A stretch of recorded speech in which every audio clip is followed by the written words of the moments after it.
I had an interesting conversation with a radiologist the other day, right before she stabbed me in the chest. Yes, I had a biopsy. I was concerned about them placing a clip because the area they were biopsying was quite a bit higher on my chest.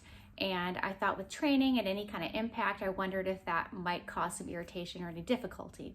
She reassured me that it wouldn't, and I decided to let her place a clip, and I think that was the best decision. After all, there are medical reasons for them placing the clip. But it got me talking to her about this project that I'm working on here, trying to figure out how to guide martial artists through this process and these tough conversations.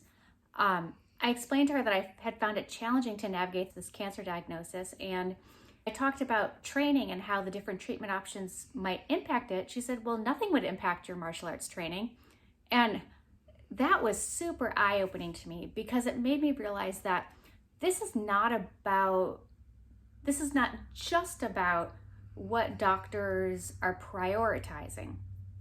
They don't understand that different treatment options would impact what we do. When she said that, I explained to her, well, different surgery options affect your risk of lymphedema, and lymphedema affects martial arts training. And she said, okay, yeah, that. And I explained that my plastic surgeon wants me to wear a chest protector because I have implant-based reconstruction. And there are some martial arts where you wouldn't be able to do that all the time. And to be honest, it's just kind of a drag. I just don't do it.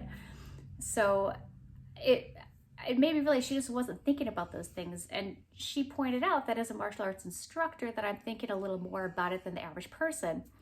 And that's probably true, but I didn't get the sense that she understood that martial artists often see training as a big part of our identity. I think sometimes healthcare providers just think, well, if you really like working out and you can no longer do something as well as before, you just find something else, right?